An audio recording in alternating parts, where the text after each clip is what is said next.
Tá, mas você sabe quem foi o primeiro jogador a calar o Maracanã? Um dos primeiros atos da história do Maracanã foi o jogo entre Brasil e Uruguai na Copa do Mundo de 1950. O estádio foi construído para aquela competição e foi aquele dia, na vitória do Uruguai, que Juan Alberto Schiaffino, ao marcar o gol do empate, calou pela primeira vez o Maracanã.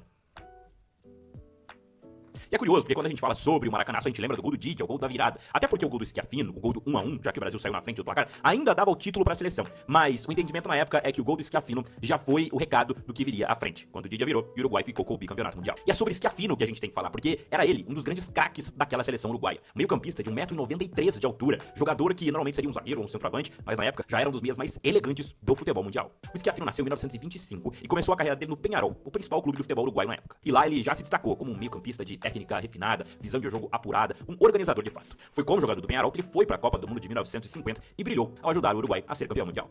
De lá, aos 29 anos, ele foi para a Itália, onde se tornou jogador do Milan em 1954. Pelo Milan, ele conquistou 3 títulos do campeonato italiano, sendo um dos principais jogadores daquela equipe. Anos depois, ele trocou o Milan pela Roma e, de novo, fez sucesso, deixando a carreira profissional como um dos principais jogadores do futebol italiano. E vale destacar, ele também defendeu a seleção italiana, já que naquela época um jogador poderia jogar uma Copa do Mundo por uma seleção e anos depois defender outra. Schiaffino deixou a carreira e depois se tornou treinador, posição que manteve até a morte. Schiaffino morreu no dia 13 de novembro de 2002, aos 77 anos, como uma lenda do futebol uruguaio e mundial.